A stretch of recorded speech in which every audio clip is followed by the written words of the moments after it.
On behalf of our office, I would like to thank you for visiting our website. So what can you expect by choosing us? Well, you can expect prompt service. There are no long wait times, and when we make an appointment, we keep it. So from beginning to end, your first visit will not take longer than an hour because we want to make sure that the first visit, it's all about you. Our top priority is to fulfill your exact needs. So let me show you in the following videos why hundreds of clients choose to work with us. One way to really boost your A and EQ is to meditate. A lot of people find this concept scary. They think you've got to be a Buddhist or sit in an awkward position on the floor to meditate properly. Not so. The type of meditation I want to tell you about today is called mindfulness. You don't have to sit cross-legged on the floor to do it. In fact, you can do it just about anywhere, even when you're walking down the street. You can practice mindfulness regardless of whatever religion, or none, that you follow. Essentially, the goal in mindfulness is to be aware and to be present of your own thoughts and to reflect on them. This form of meditation doesn't encourage you to try and empty your mind, but rather the objective is simply to let your thoughts drift by like clouds in the sky.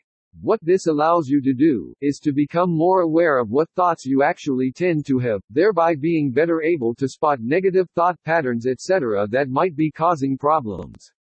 This type of meditation has also been shown to reduce anxiety, almost as effectively as anxiety-reducing drugs, enabling you to better deal with the stresses that come with everyday life. Perhaps the biggest advantage of mindfulness, though, is that it's not as challenging as some other types of meditation and so provides a great starting point for those interested in learning more about the subject. In some ways, this ties into the trait model of A, making you more aware of aspects of your personality that, perhaps, you would like to change, and giving you the insight to do so. Finally, developing empathy enables you to respond to people's feelings. You'll know when you've said or done something that they feel bad, or good, about, and you'll be able to diffuse any tricky situations, and quash any resentment, before things get out of hand.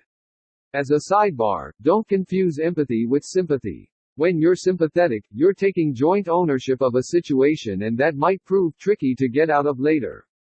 For example, when you look at something from another person's perspective, you might conclude that they're just being awkward for the sake of it, but by showing sympathy, you'll be tying yourself into their point of view to your own detriment. Wow, we've covered quite a lot over the past week or so, but you know what? In the confines of this short e-course, I've only been able to scratch the surface of this fascinating subject. There's a whole bunch of stuff I just haven't had time to include here. I go into way more detail in my emotional intelligence guide. I've still got a few copies left, but they're going fast. Grab your copy right now from link to sales page and start living a more emotionally intelligent life. To your success. To get more information and contact us, please visit our website.